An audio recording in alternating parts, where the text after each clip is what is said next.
Vamos ter agora o prazer de ouvir uma personalidade que tem entregue o essencial da sua vida ao exercício de uma cidadania esclarecida, que tem contribuído com a sua atitude cívica e as suas convicções para um debate público regular e esclarecido acerca das questões mais candentes da sociedade portuguesa e global.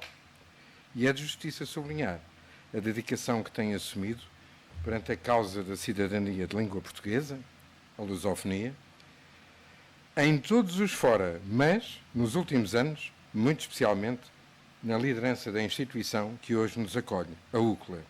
Dr. Vítor Ramalho. Antes de mais nada, quando há relações de amizade, depois há exageros desta natureza na apresentação dos oradores. Eu, de qualquer maneira, queria agradecer muito o convite que o Dr. Mário Máximo fez para estar aqui convosco. Naturalmente, saudar o meu querido amigo Francisco Ribeiro Teles, secretário executivo da CPLP, também o Sr. Deputado Pedro Pisco, Paulo Pisco, aliás, que vai agora também intervir a seguir, tal como os demais colegas que aqui vão intervir, o António Checa, também o Sr. Presidente da Academia Mineira, Dr. Rogério Faia Tavares, a Dra. Isabel Leitão e também o Lauro Moreira. Posto isto, vou tentar, digamos, responder ao desafio que o Mário Máximo aqui nos colocou relativamente à questão que tem a ver com a competitividade, estratégia e visão de futuro nos próximos 25 anos da CPLP. Eu, à partida, acho que é mesmo necessário que nós nos entendamos sobre o que é a competitividade e sobre o que é a estratégia, para depois podermos alavancar algo que responda ao desafio que ele fez. Do meu ponto de vista, a competitividade é um conceito que nos conduz à avaliação da oferta de bens e serviços com padrões de qualidade a preços que propiciem, obviamente, êxito comparativo nos mercados e a procura por parte dos consumidores.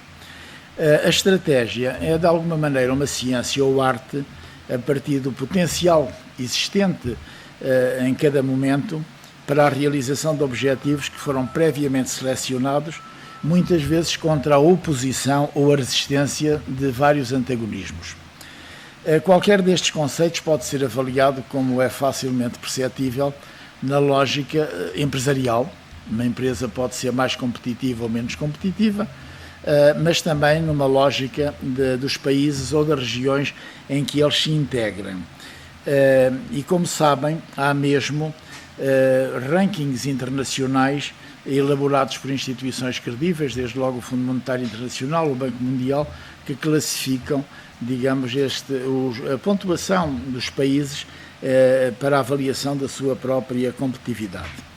Bom, definidos istos, há que ter presente que a CPLP foi criada 7 anos depois da queda do mundo bipolar, como todos têm presente, e concretamente em 1996, quando eu situo a queda do mundo bipolar, situo o derrubo do muro de Berlim, que, como sabem, foi em 9 de novembro. Eu nunca me esqueço disso, porque a minha filha nasceu no dia 9 de novembro, embora mais cedo do que esta data de 1989. Ora bem, o mundo bipolar em que é que se caracterizou? A existência de uma guerra fria na Europa, mas uma guerra quente em África, que era desenvolvida por interpostos agentes. Isso é óbvio.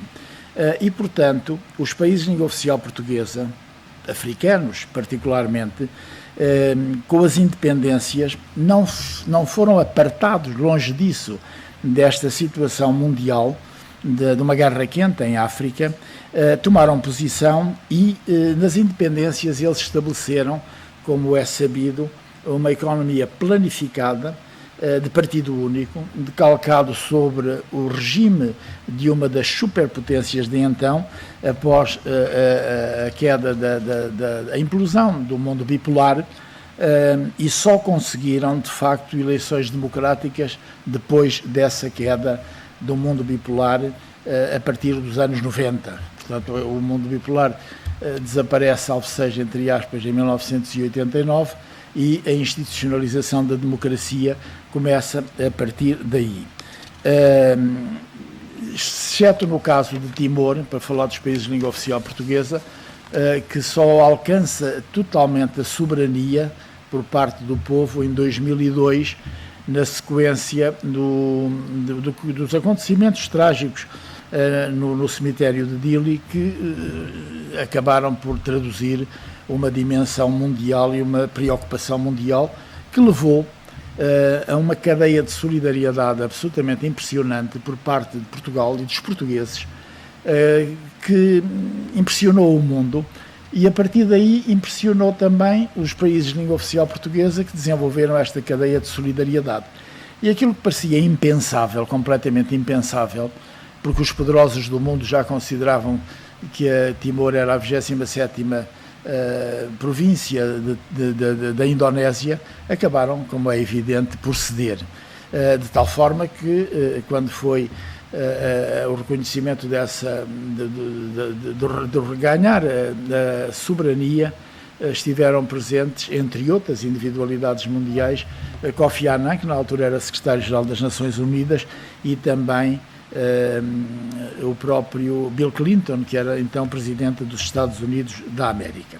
Ora bem, este mundo bipolar envolveu uma guerra quente, o que significa devastação dos territórios, onde elas tiveram experiência, particularmente nos territórios onde as guerras foram muito violentas, caso de Angola e Moçambique, mas também em larga medida tocados também por esta causa a Guiné-Bissau, mas noutro plano o desenvolvimento dos demais países de língua oficial portuguesa em África, quer São Tomé e Príncipe, quer Cabo Verde, foram, digamos, marcados por uma planificação da economia, a existência de um único partido e, logicamente, isso tudo afetou a competitividade de uma forma verdadeiramente profunda. Quando vieram as eleições neste quadro, nem assim a metralha deixou de funcionar e a guerra continuou por outros meios, quando não da própria metralha. Nós temos que ter presente que a Angola só reconquista a sua plena liberdade ao nível do exercício de mobilidade dentro do território com os acordos de Luena, que são em 2002, e como já referi, Timor também só em 2002 é que alcança plenamente o retomar da soberania sobre o território. Quer isto dizer que mesmo depois da queda do mundo bipolar, estes países continuaram a experimentar as sequelas da guerra por um lado e a continuação dela mesmo durante muitos anos. Ora bem, a CPLP é constituída num período em que já tinha ocorrido a queda do mundo bipolar, mas estas sequelas continuaram durante bastante tempo.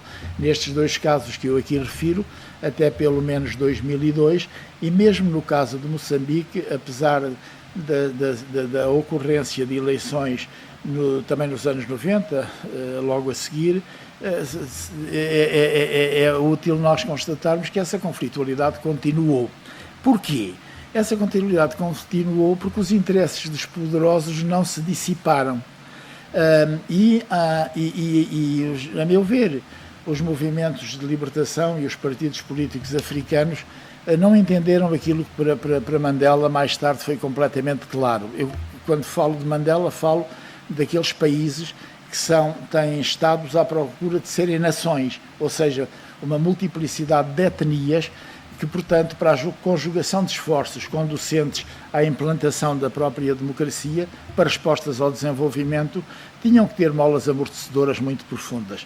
Mandela foi a personalidade africana que melhor compreendeu isso e, como sabem, na fase de transição do apartheid, em que toda a gente esperava que eclodisse uma situação de conflitualidade ainda mais exacerbada do que aquela que ocorreu no apartheid, isso não teve lugar, porque ele teve a sageza de propor a todos os partidos, sem exceção, que houvesse respostas ao nível da participação no governo de todos aqueles partidos que tivessem mais de 5% de votos nas eleições, e obrigou, entre aspas, a que houvesse sempre um vice-presidente nas primeiras eleições. Ele sabia que, ao fazer isto, o partido Inkatha, que representava os Zulus, como sabe, pela população que teria mais de 5% de votos e, portanto, teria que ir obrigatoriamente para o governo, como foi, aliás, foi ministro do Interior, um representante do Inkatha. Mas também, quando disse que era necessário haver um vice-presidente do segundo partido mais votado, ele sabia que o partido de De Klerk seria naturalmente o segundo partido mais votado, como foi. Portanto, criou aqui molas aborrecedoras. Eu estou-vos a dar estes dois exemplos, poder-vos-ia multiplicar inúmeros outros. Isso não invalida que os países africanos, mesmo neste quadro, não vivessem numa economia de guerra, como viveram durante bastante tempo, numa economia indiscutivelmente de guerra, onde a competitividade aqui era vocacionada para tudo aquilo que tivesse a ver exatamente com a guerra. E, portanto, falar aqui de produções de bens e serviços de qualidade que, porventura, a população em geral preferisse pelos preços mais baixos e por outros fatores, era completamente ilusório. Isso não era, de facto, possível.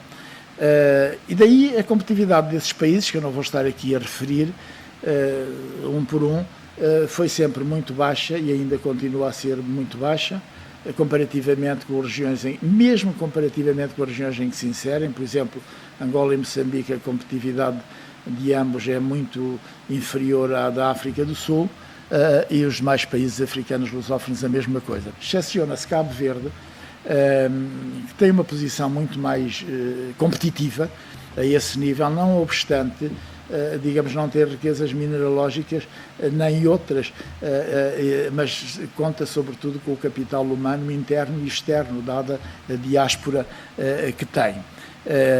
Portanto, o que é que Cabo Verde tem? Tem uma boa governação, teve sempre uma boa governação, que é reconhecida, garante da estabilidade e, portanto, os investidores, quer privados, quer públicos, quer inclusivamente os investidores estrangeiros, digamos, investimento estrangeiro, direto, obviamente têm condições em Cabo Verde, que, como é perceptível, e daí, digamos, a dimensão que um pequeno país com várias ilhas acaba por assumir em termos de respostas, por exemplo, ao turismo.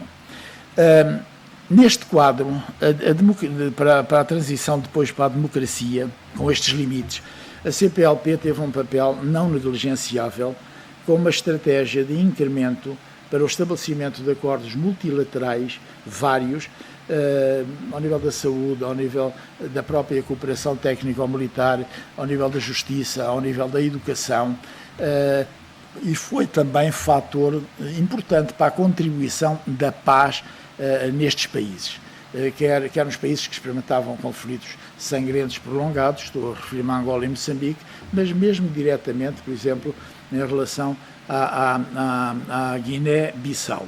E por vezes até solicitada para intervir noutros países, não de língua oficial portuguesa, mas também em África, como aliás hoje em dia também sucede. Nós estamos a falar, portanto, de contributos para esses países com estes objetivos que eu referi, mas numa perspectiva também mais larga, que tem a ver com a institucionalização da paz e da democracia na fase de transição e um papel não negligenciável que teve. Se bem repararem, nesta altura, todos os países que eram associados efetivos para simplificar a linguagem, da CPLP, tinham representações diplomáticas próprias. Todos os países, Moçambique tinha, o Brasil tinha e continua a ter, Timor a mesma coisa e por aí fora. Porque eles sentiam que esta visão que a comunidade no seu conjunto tinha, e a CPLP acabava por lhes dar, digamos, respostas para questões essenciais ao nível daquilo que é a salvaguarda da estabilidade e do desenvolvimento, o que aliás ocorreu. Falar aqui de estratégia relativamente ao futuro, no que respeita a esses países, a CPLP contribuía para criar condições para que, com a paz e com o desenvolvimento, isso se tornasse possível.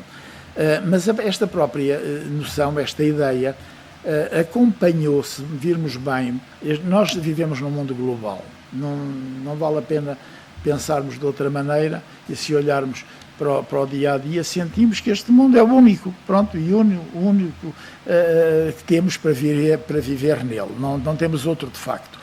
E com o acelerar desta liberdade de circulação de pessoas e bens, a CPLP soube se adaptar, a meu ver, à evolução, quer da bipolaridade para a unipolaridade, porque quando há a queda do mundo bipolar, o único país em condições de ter influência hegemónica no mundo, como se viu, por razões económicas, políticas e militares, eram os Estados Unidos da América, a situação que, entretanto, evoluiu para a multilateralidade hoje em dia, que é aquela que vivemos, e neste quadro era tudo perceptível, mesmo nestas mudanças da bipolaridade para a unipolaridade e depois para a multipolaridade. Tudo isto era perceptível e, de alguma maneira, esperado na ocorrência do que viesse a suceder.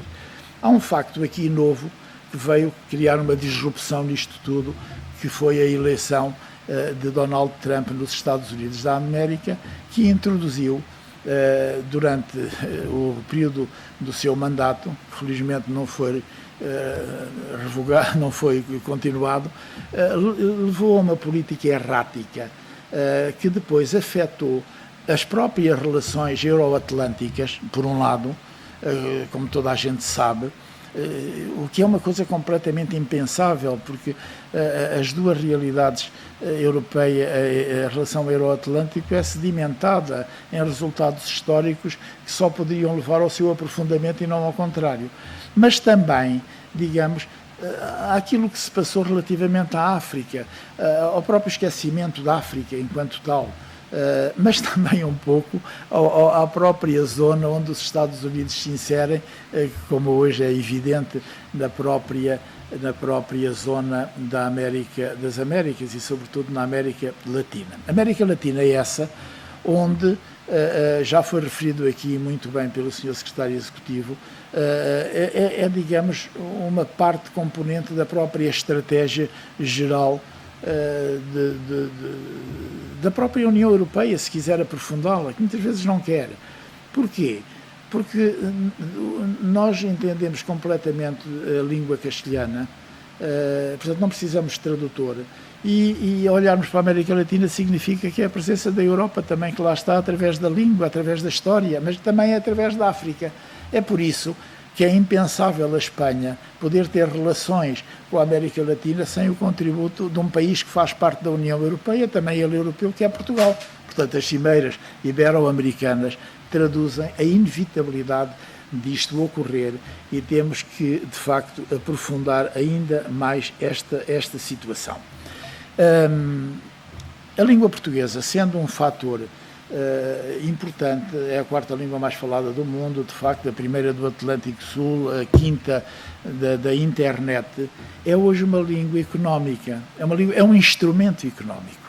Quem percebeu isso como ninguém foi a China, que ergueu Macau como uma plataforma de relação com os países de língua oficial portuguesa, dotando essa região administrativa especial de um fórum para a relação económica e comercial com os países de língua oficial portuguesa, a tal ponto que esse fórum, o secretariado, tem um representante de cada um dos países de língua oficial portuguesa e está sediado em Macau. E depois criou um fundo para a dinamização das relações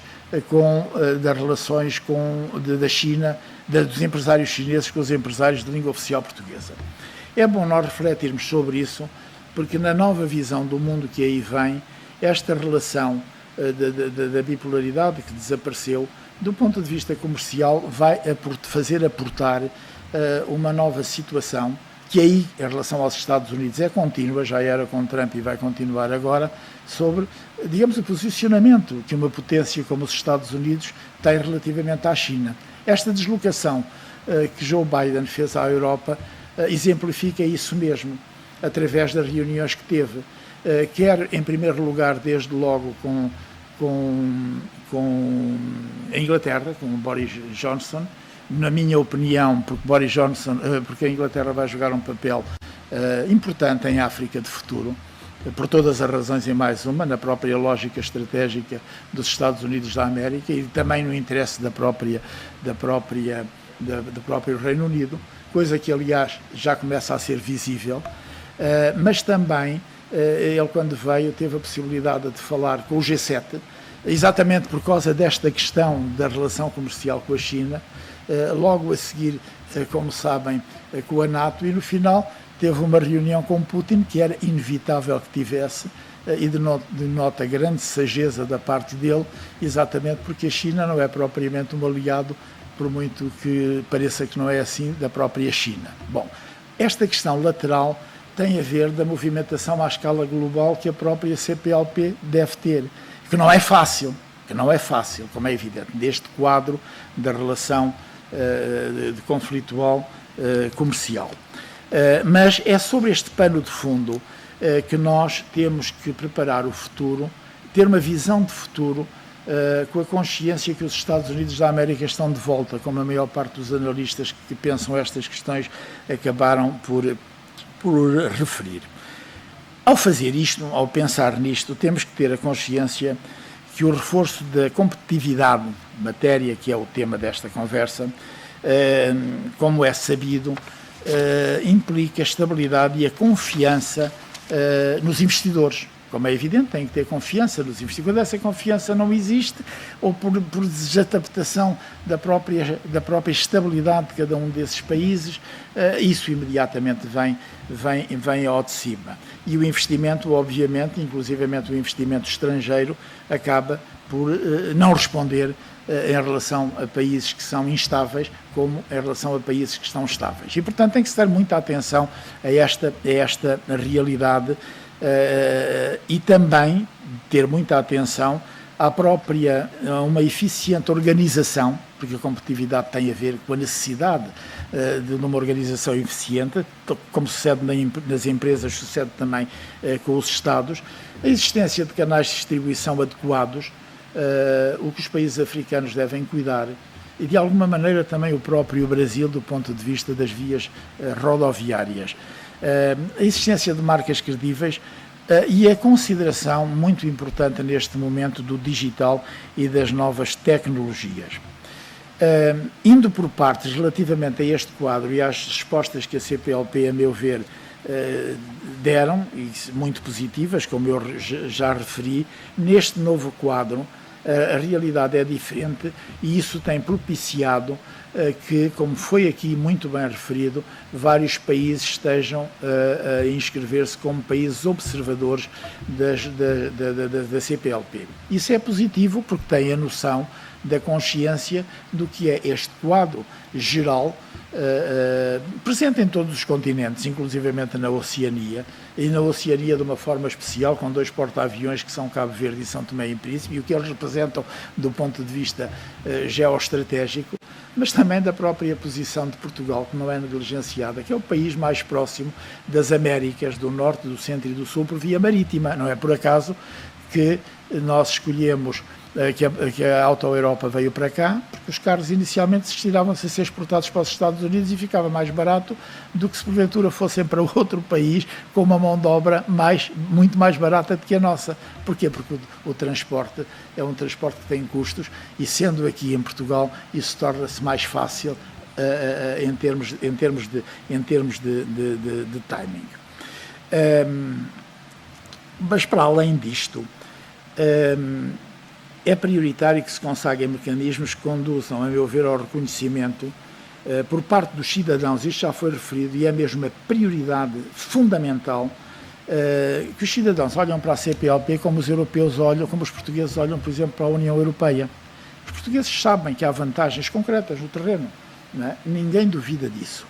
Mas os cidadãos da CPLP, nos vários países, sentem-na distante. Dizem, isto tem a ver com eles são os governos, eles são o Estado. Nós não temos a ver praticamente nada com isto, não beneficiamos. Ora bem, a mobilidade é decisiva para que a CPLP se possa consolidar, é a primeira prioridade do ponto de vista estratégico, a meu ver. E temos que ser ousados nisto. Cabo Verde, sob a presidência da CPLP, que vai deixar no dia 17 deste mês, percebeu isso como ninguém e pôs mesmo essa prioridade. Infelizmente, a pandemia limitou muito a ação que determinantemente Cabo Verde no início procurou lograr alcançar. Mas percebeu isto porque é um país que a maioria da população vive no estrangeiro, não vive em Cabo Verde, e tem uma diáspora muito superior à portuguesa, e portanto percebeu que a mobilidade para eles é fundamental, mas também para todos nós, porque todos nós ganhamos com isso. Roma e Pavia não se fizeram num dia, não é possível nós estabelecermos a mobilidade, a livre circulação de pessoas em todos os sítios, não é? Não é possível para toda a gente, mas é possível que nós atendamos a uma coisa óbvia, mas óbvia mesmo se quisermos todos ganhar. Um empresário que investe no seu país, mas investe também num país da CPLP, eu acho que não deve ter necessidade de ter visto para sair ou para entrar pelo menos nesse país, não é? Porquê? Porque ele está a investir, a criar riqueza para todos nós. Faz algum sentido? Isso não faz sentido nenhum. Bom, a mesmíssima coisa do ponto de vista cultural.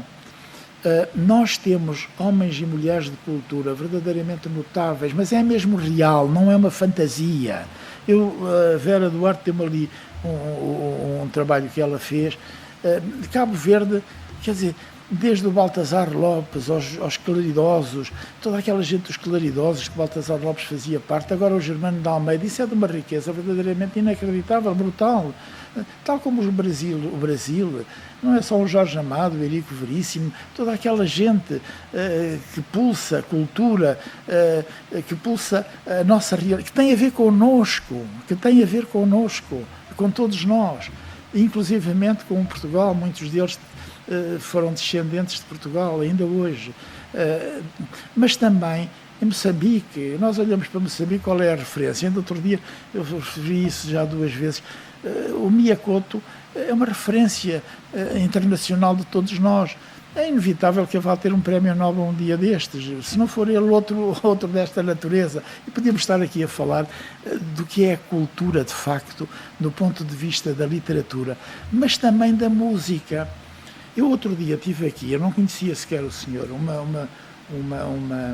e eu conheço bem a música angolana, porque nasci lá, mas trouxeram-me aqui um cantor, o Dom Quicas. Eu olhei para ele, realmente é uma coisa fantástica, mas verdadeiramente fantástica. Eu olhei e disse assim, mas este homem, se vivesse em qualquer um país que agarrasse na cultura a sério, ia muito longe.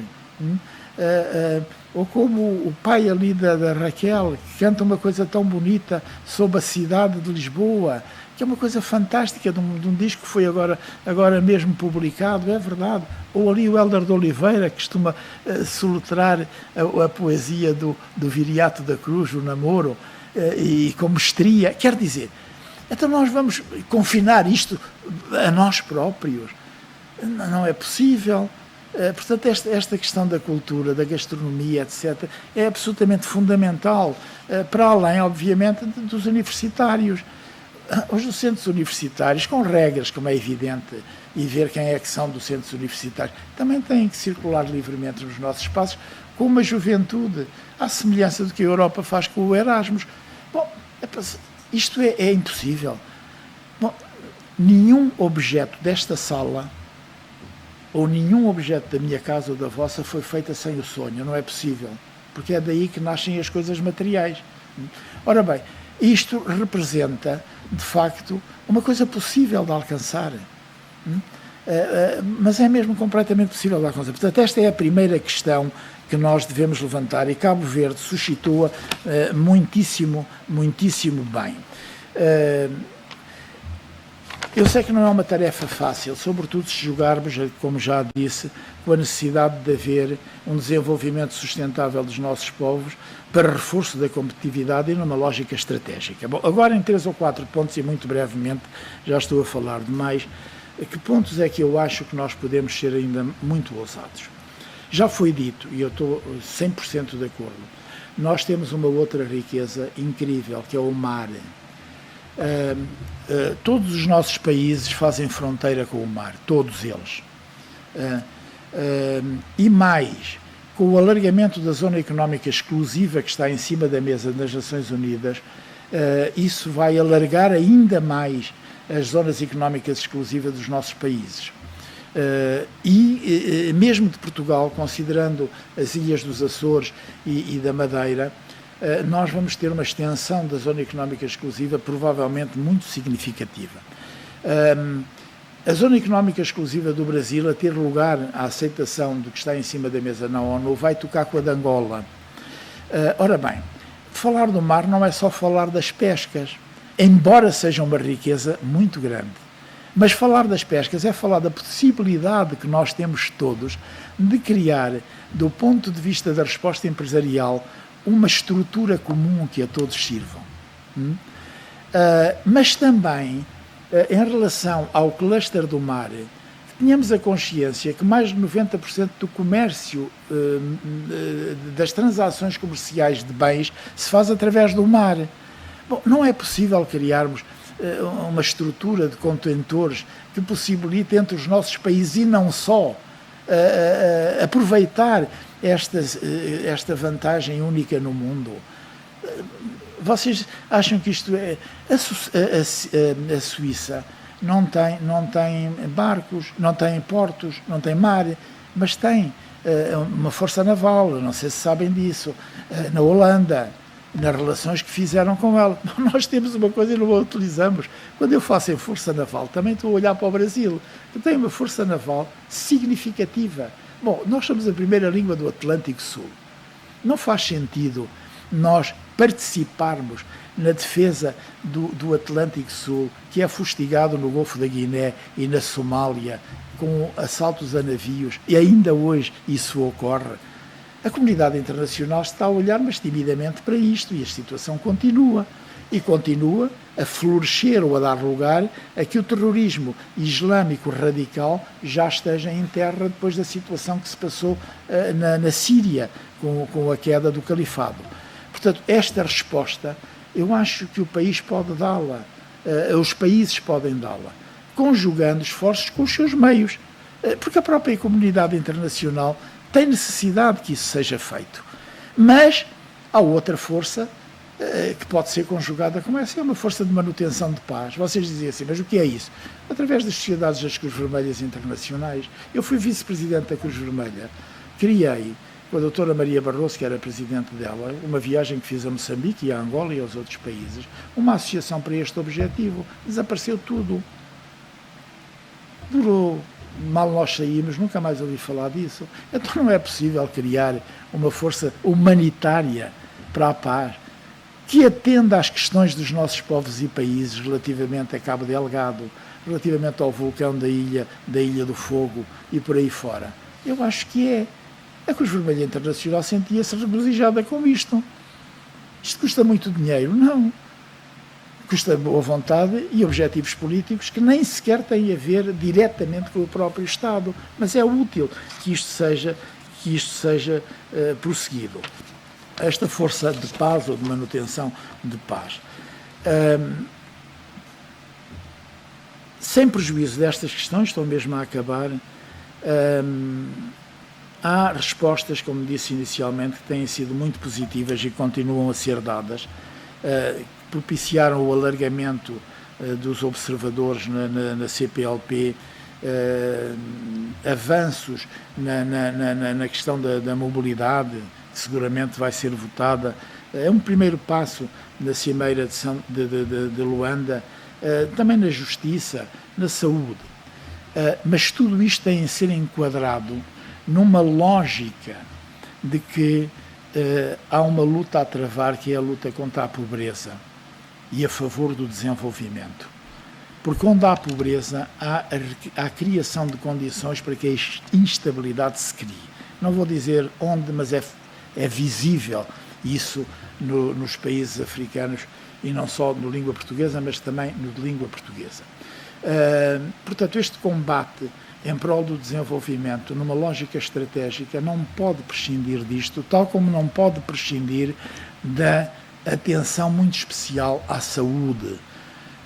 das pessoas, sobretudo às respostas às doenças endémicas, que existem em grande força nos países africanos, mesmo antes da pandemia, inclusivamente em Cabo Verde, onde nós fomos aqui há uns anos apoiar a luta contra o dengue. Isso é muito importante porque responde, aí sim, à relação de proximidade dos cidadãos e que podem ver que todos nós estamos lá presentes. Tal como uma força de manutenção de paz humanitária também sentem. Não, quem é que nós vamos chamar? Essa coisa que nos une. Porquê? Porque é uma resposta humana. Nós temos, todos os nossos países e povos, uma concepção universalista e tolerante de estarmos. Uma vez que as políticas, terminando mesmo, dos Estados são essenciais para os reforços das condições que propiciam o aumento da competitividade, a sensibilização para questões como a luta contra a corrupção, contra a necessidade de uma eficácia da organização do próprio Estado, o espírito de servir nelas, a valorização da meritocracia, bem como tudo aquilo que tenha a ver com as novas tecnologias, incluindo a digitalização, devem propiciar, influenciar ações de sensibilização da própria CPLP a partir dos próprios países, numa estratégia conjugada e articulada que responda a esta preocupação de uma visão de futuro. Eu queria terminar mesmo registando com muito agrado que aqui o Francisco Ribeiro Teles tivesse sido secretário executivo da CPLP com a eficácia que de facto teve, que ele aqui apontou em vários domínios, e é um contributo inexcedível para todos nós. Eu não tinha outra oportunidade antes da cimeira do dia 17 de julho de o dizer, mas faço aqui publicamente por todas as razões, até porque é um querido amigo meu de longa data, trabalhámos os dois juntos na Presidência da República durante 10 anos consecutivos e, portanto, isso também é um dado afetivo que entre os nossos povos e países é muitíssimo importante, para além dos interesses que todos temos de defender em comum. Muito obrigado, sim.